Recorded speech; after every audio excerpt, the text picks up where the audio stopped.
जय श्री राधे कृष्ण। आप सभी का हमारे YouTube चैनल पे बहुत बहुत स्वागत है। आइए आज सुनते हैं शनिवार के दिन शनि देव की कथा। शनिवार के दिन विशेष प्रकार से शनि देव का पूजन किया जाता है। शनि देवता जो कि न्याय प्रिय देवता है, सभी को कर्मों के अनुसार उन्हें फल प्रदान करते हैं।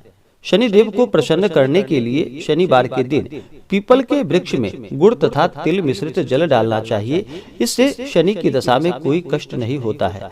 और विशेष प्रकार से शनि देव के ऊपर सरसों का तेल चढ़ाना चाहिए या सरसों के तेल में अपना मुख देख करके उस सरसों के तेल का दान करना चाहिए। इससे शनि देव अति प्रसन्न होते हैं और शनि की दशा में कोई कष्ट नहीं होता है। पीपल के वृक्ष में विशेष प्रकार से सभी देवी देवताओं का वास माना गया है।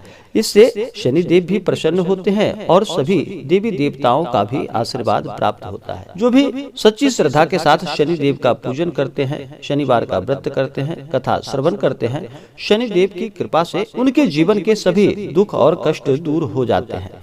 तो आइए सुनते हैं शनिवार व्रत की कथा। तो बोलिए प्रेम से शनिदेव महाराज की जय। बहुत समय पहले की बात है कि एक समय सभी नवग्रहों सूर्य, चंद्र, मंगल, बुध, बृहस्पति, शुक्र, शनि, राहु और केतु में विवाद छिड़ गया कि इनमें से सबसे बड़ा आखिर कौन है। सभी आपस में लड़ने लगे और कोई निर्णय न होने पर देवराज इंद्र के पास निर्णय कराने के लिए सभी नवग्रह पहुंचे। इससे देवराज घबरा गए और इस निर्णय को देने में अपनी असमर्थता जताई। परंतु उन्होंने कहा कि इस समय पृथ्वी पर राजा विक्रमादित्य हैं, जो कि अति न्याय प्रिय है। वे ही इसका निर्णय कर सकते हैं। सभी ग्रह एक साथ राजा विक्रमादित्य के पास पहुंचे और अपना विवाद उनसे कह सुनाया। साथ ही निर्णय के लिए कहा। राजा इस समस्या से अति चिंतित हो उठे, क्योंकि वे जानते थे कि जिस किसी को भी छोटा बताया जाए वही कुपित हो उठेगा। तब राजा को एक उपाय सूझा। उन्होंने स्वर्ण, रजत, कांस्य, पीतल, सीसा, रांगा, जस्ता, अभ्रक और लौह से 9 सिंहासन बनवाए और उन्हें इसी कर्म में रखा। फिर उन सबसे निवेदन किया कि आप सभी अपने अपने सिंहासन पर स्थान ग्रहण करें। जो अंतिम सिंहासन पर बैठेगा वही सबसे छोटा माना जाएगा। इस अनुसार लौह सिंहासन सबसे बाद में होने के कारण शनिदेव सबसे बाद में बैठे, तो वह सबसे छोटे कहलाए। उन्होंने सोचा कि राजा ने यह जानबूझकर किया है। उन्होंने कुपित होकर राजा से कहा कि हे राजा, तू मुझे नहीं जानता। सूर्य एक राशि में 1 महीने तक, चंद्रमा 2.25 महीने तक 2 दिन तक, मंगल 1.5 महीने तक, बृहस्पति 13 महीने व बुध और शुक्र 1-1 महीने विचरण करते हैं। परंतु मैं 2.5 से 7.5 साल तक रहता हूँ। बड़े बड़ों का मैंने विनाश किया है। भगवान श्री राम की 7.5 आने पर उन्हें वनवास जाना पड़ा। रावण की आने पर उसकी लंका को बंदरों की सेना से परास्त होना पड़ा। अब तुम सावधान रहना। ऐसा कहकर कुपित होते हुए शनिदेव वहां से चले गए। अन्य देवता खुशी खुशी चले गए। कुछ समय के बाद राजा की 7.5 आई। तब शनि देव घोड़ों के सौदागर बनकर वहां आए। उनके साथ कई बढ़िया घोड़े भी थे। राजा ने यह समाचार सुनकर अपने अश्वपाल को अच्छे घोड़े खरीदने की आज्ञा दी। उसने कई अच्छे घोड़े खरीदे व एवं सर्वोत्तम घोड़े को राजा को सवारी हेतु दे दिया। राजा यूं ही उस पर बैठा, वह घोड़ा सरपट वन की ओर भाग चला। भीषण वन में वह पहुंचा और वहां से अंतर्ध्यान हो गया और राजा भूखा प्यासा भटकता रहा। तब एक ग्वाले ने उसे पानी पिलाया। राजा ने प्रसन्न होकर उसे अपनी अंगूठी दे दी। वह अंगूठी देकर राजा नगर को चल दिया और वहां अपना नाम उज्जैन निवासी वीका बताया। वहां एक सेठ की दुकान में उसने जल इत्यादि पिया और कुछ विश्राम किया। भाग्यवश उस दिन सेठ की बड़ी बिक्री हुई। सेठ ने उसे खाना खिलाने के लिए कहा कि आओ मेरे साथ, मैं तुम्हें अपने घर ले चलूं और वहां पर खाना खिलाऊंगा। तब राजा उस सेठ के साथ चले गए और जब उसके घर में गए तो वहां देखा कि एक खूंटी पर एक हार टंगा है, जिससे कि खूंटी निगल रही थी। थोड़ी देर में पूरा हार गायब था। तब सेठ के आने पर देखा सेठ ने कि हार गायब हो चुका है। उसने समझा कि वीका ने ही उसे चुराया है।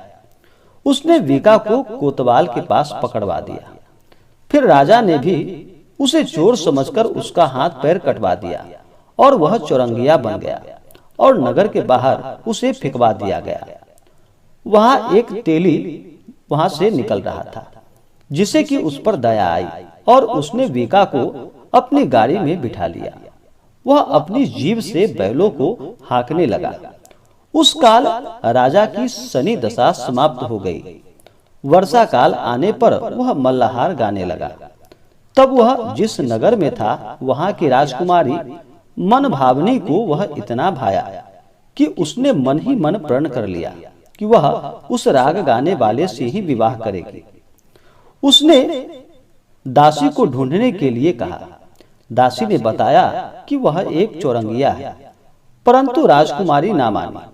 अगले ही दिन उठते ही वह अनशन पर बैठ गई कि विवाह करेगी तो उसी से करेगी। उसे बहुत बार समझाया गया, लेकिन जब वह ना मानी तो राजा ने उस तेली को बुलाकर और विवाह की तैयारी करने को कहा। फिर उसका विवाह राजकुमारी से हो गया। तब एक दिन सोते हुए स्वप्न में शनिदेव ने राजा से कहा कि राजन, तुमने देखा मुझे छोटा बताकर तुमने कितना दुख झेला। तब राजा ने उनसे क्षमा याचना की और प्रार्थना की कि हे शनिदेव, जैसा दुख मुझे दिया है और किसी को ऐसा दुख ना देना। और फिर शनिदेव मान गए और कहा कि जो मेरी कथा और व्रत कहेगा उसे मेरी दशा में कोई दुख प्राप्त नहीं होगा। जो नित्य मेरा ध्यान करेगा और चींटियों को आटा डालेगा, उसके सारे मनोरथ पूर्ण होंगे। साथ ही राजा को हाथ पैर भी वापस दे दिए। प्रातः आंख खुलने पर राजकुमारी ने देखा तो वह आश्चर्यचकित रह गई। वीका ने उसे बताया कि वह उज्जैन का राजा विक्रमादित्य है। सभी अत्यंत प्रसन्न हुए। सेठ ने जब सुना तो वह पैरों पर गिर पड़ा और राजा विक्रमादित्य से क्षमा मांगने लगा। राजा ने कहा कि वह तो शनिदेव का कोप था, इसमें किसी का कोई दोष नहीं। सेठ ने फिर भी निवेदन किया कि मुझे शांति तब ही मिलेगी जब आप मेरे घर चलकर भोजन ग्रहण करेंगे। सेठ ने अपने घर नाना प्रकार के व्यंजनों से राजा का सत्कार किया। साथ ही सबने देखा कि जो खूंटी हार निगल गई थी वही अब उसे उगल रही थी। सेठ ने अनेकों मोहरे देकर राजा का धन्यवाद किया और अपनी कन्या श्री कंबरी से पानी ग्रहण का निवेदन किया। राजा ने इसे सहर्ष स्वीकार कर लिया। कुछ समय पश्चात राजा अपनी दोनों रानियों को लेकर मनभावनी और श्री कंबरी को सभी उपहार सहित लेकर उज्जैन नगरी को चले गए।